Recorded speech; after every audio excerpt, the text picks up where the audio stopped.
लेके आमने सामने हो गए थे। हम एक ही पार्टी नहीं है, ये जो हमारे से अलग हुए हैं गद्दार है, जिसकी पार्टी का मुखिया शरद पवार जिसने पार्टी बनाया, और वो हमसे जो अलग हुए हमारे पार्टी के गद्दार हैं। हम जिसने पार्टी बनाया शरद पवार राष्ट्रवादी कांग्रेस पक्ष शरद पवार गुट के हम कार्यकर्ता हैं, हम डॉक्टर जितेंद्र आवाड़ साहब के कार्यकर्ता हैं। और ये जो आज आपको अपोजिशन जो रस्ते को आपको दिख रही है, ये 15 साल से कहाँ थी? आपको जब इलेक्शन आया है तो आप शहर में दिख रहे हो, लोगों को बुनियादी ज़रूरतों को, लोगों को काम के आधी रात को कुछ भी तकलीफ हुई, परेशानी हुई, तो लोगों के काम कौन आया? उसका नाम है डॉक्टर जितेंद्र आवाड़ साहब, हमारे भाई साहब सैयद अली भाई साहब, हमारे कलवा मुमरा विधानसभा के अध्यक्ष, और शमीम खान साहब, और हमारा विरोधी पक्ष था, हमारा दासिक नगर से यूथ आइकॉन शानू अशरफ पठान। ये जो रोड की लड़ाई जो लड़ता है ना, उसका नाम है शानू अशरफ पठान। सर लेकिन विवाद किस चीज़ को लेकर शुरू? विवाद कुछ चीज़ के लेकर लड़ाई नहीं है, लड़ाई श्रेयवाद की है। इलेक्शन है इसलिए आपको रास्ते में दिख रहे। 15 साल से ये प्रभाग में शानू अशरफ पठान, उसका सहकारी शाकिर शेख, यही लोग यहाँ प्रभाग में काम करते हुए नज़र आए। लोगों को भी पता है काम जब ये ओपनिंग 3 दिन पहले हो चुकी थी, वो फिर से ओपनिंग करके श्रेय लेने के लिए, अपनी ताकत बताने के लिए कोई ज़रूरत नहीं है। पब्लिक जान चुकी है ये फुगा है, ये आज न कल फूटने वाला है। 1.5 महीने का बबलू भाई, लेकिन 50 करोड़ की जो निधि आई हुई है मुमरा शहर में, तो उसको कहीं ना कहीं तो इस्तेमाल किया जाएगा ना? हाँ, तो बीजेपी की निधि जो शासन की निधि है, ये टेंडर हुआ है, टेंडर में कंपनी पार्टिसिपेट करती है, वो किसी की निधि पर्सनल जाति पैसा नहीं है, ये पब्लिक के टैक्स का पैसा है, ये महाराष्ट्र शासन का पैसा है। उसमें जब टेंडर हुआ है, पार्टिसिपेट जो कंपनी की है, कंपनी को टेंडर लग चुका है, तो फिर तुमको हमने ओपनिंग हो, जो कॉन्ट्रैक्टर है उसने यहाँ के स्थानिक नगर सेवक को लेके ओपनिंग कर चुका है, तो उसको फिर से ओपनिंग करने की आपको ज़रूरत क्या पड़ी? लोगों को आप गुमराह मत करो। लोग भली बात ही जानते हैं कि 15 साल से लोगों के आवाम को काम कौन आया है और लोगों का काम कौन किया है 15 साल से, लोग जानते हैं।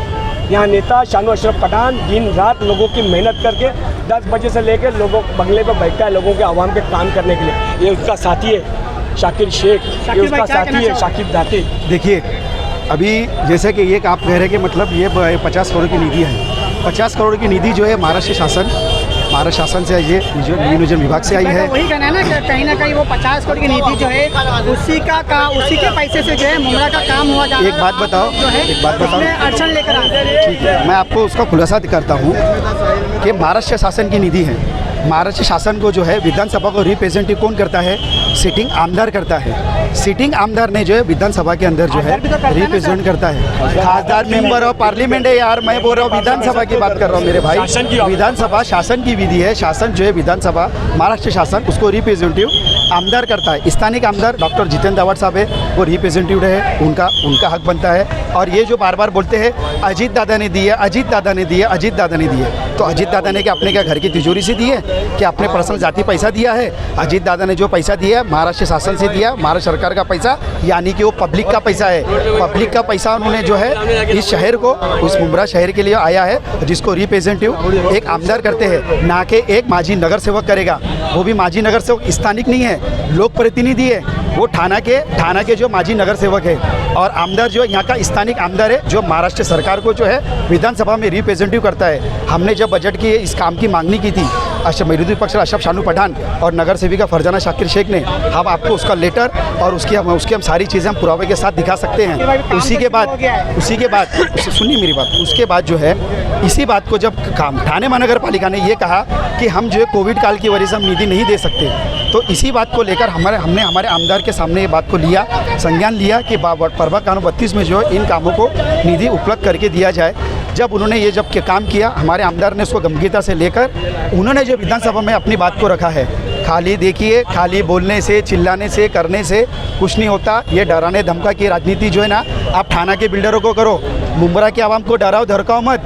मुमरा की आवाम डरने नहीं वाली है। आपका जो डराने धमके का काम है ना, वो बिल्डरों के पास करो, मुमरा से मत करो। और इसी की बात को लेकर जब हमारा वर्क ऑर्डर आया, आज आया था कि यहाँ पर नजीब भाई आने वाले थे, लेकिन नजीब भाई आए नहीं, क्या वजह हो सकती है? वो वजह तो वही बताएंगे ना, क्योंकि हमने तो सुबह बोल दिया था, हमने सुबह कह दिया था कि अगर आवाम को तकलीफ होगी, अगर तुम काम बंद करने आओगे, अगर तुम्हारे में हिम्मत है तो आप काम बंद करके दिखाओ। हमने खुला हमने चैलेंज किया था। अभी अगर काम बंद होता है तो क्या करोगे आप? हम काम बंद हम होने ही नहीं देंगे, काम चालू ही रखेंगे। हमारे पास वर्क ऑर्डर है, हम वर्क ऑर्डर है। तुम लोगों को धमकाते हो ना कि अगर तुमने अड़चन ना डाला तो 353 की कलम लगेगी। तो डॉक्टर बाबा साहब का संविधान है, अगर सरकारी काम में वर्क ऑर्डर होने के बावजूद भी अगर कोई काम बंद रखेगा मतलब वो सरकारी काम में अड़थड़ा डाल रहा है। तो 353 तुम पर भी लगेगी, कानून तुम्हारे लिए भी है, सेम कानून है। बाबा साहेब अम्बेडकर का संविधान है, कानून सबके लिए बराबर है। शाकिब भाई, ये पूरा घमासान जो है राजनीतिक, ये घमासान जो है कैसे रुकेगा? मैं चुनाव आपको नजदीक अभी बताता हूँ कि मुझे अभी कोई पत्रकार ने वहाँ पर सवाल किया कि मांझी नगर सेवकों ने अजीत दादा गुट के उन्होंने कहा था कि ये निधि कुछ बीजेपी की है। तो मेरा ये मानना है कि चलो उन्होंने कम से कम ये कबूल तो किया कि वो बीजेपी के साथ है, पहली बात। दूसरी बात, ये बीजेपी की निधि नहीं है, ये गरीब महाराष्ट्र की गरीब आवाम का पैसा है, जो टैक्स का पैसा है, ये उससे निधि महाराष्ट्र शासन ने दी है। और हम अपने को आप लोगों को पुरावे के साथ हम दिखा चुके हैं कि यहाँ के जितने स्थानिक लोग हैं आज हमारे साथ यहाँ मौजूद थे, उन्होंने ये जो मांगनी थी हमारे विरोधी पक्ष नेता अशरफ शानू पठान और हमारी माजी नगर सेविका फरजाना शाकिर शेख से की थी। और उन लोगों ने इसके प्रयास से और डॉक्टर जितेंद्र रावत साहब के प्रयास से ये महाराष्ट्र शासन की निधि को पास किया और हमने इसके 3 दिन पहले उद्घाटन करके यहाँ के लोकल लोगों के साथ इस काम की शुरुआत की। और इसके लिए हमारा एक ही उनसे कहना है कि यहाँ पर काम में अड़ंगा ना लड़ाए और लोगों का काम होने दे। और आप 15 साल से स्थानिक यहाँ के आमदार थे, यहाँ के आप नगर सेविका थी, तो आपको पहले ही काम कर देना चाहिए।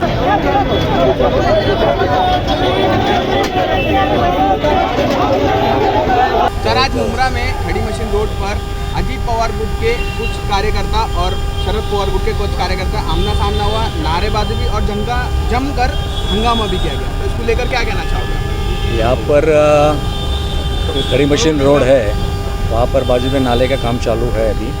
वो काम किसने किया उसका श्रेय लेने के लिए उसके लिए उन दोनों गुट में कंपटीशन थी, जबकि काम 1-2 दिन से पहले ही चालू हुआ था। तो जो शानू पठान है उसके ग्रुप का कहना था कि हमने पहले काम चालू किया, इसका नया ओपनिंग नहीं हो सकता है। तब कि दूसरा जो गुट है नजीब मुल्ला इनका, तो इनका कहना था कि हम यहाँ पे गवर्नमेंट फंड से यहाँ का काम हो रहा है तो यहाँ का ओपनिंग हम करेंगे। तो इसको वो ओपनिंग करने के लिए ये दूसरे गुट का विरोध था। तो उसके लिए हमको जब से इन्फॉर्मेशन मिली हम लोगों ने यहाँ पे बैरिकेडिंग किया, तगड़ा बंदोबस्त लगा दिया ताकि यहाँ पे कोई लॉ एंड ऑर्डर का प्रॉब्लम ना हो। दोनों ग्रुप जमा हुए थे, दोनों ने थोड़ी नारेबाजी भी की, हमने दोनों को समझाया। इस बीच में जो लीगल जो कंसल्ट कर सकते थे टीएमसी के ऑफिसर, हमने उनको बुलाया लेकिन उनको आने में देर हो गई है। तब तक हम लोगों ने डिसीजन ले लिया कि ये यहाँ पे कोई लॉ एंड ऑर्डर का प्रॉब्लम ना हो जाए, इसलिए हमने दोनों ग्रुप को समझा दिया और दोनों ग्रुप को अलग अलग करके यहाँ से उनको समझा के भेज दिया गया है।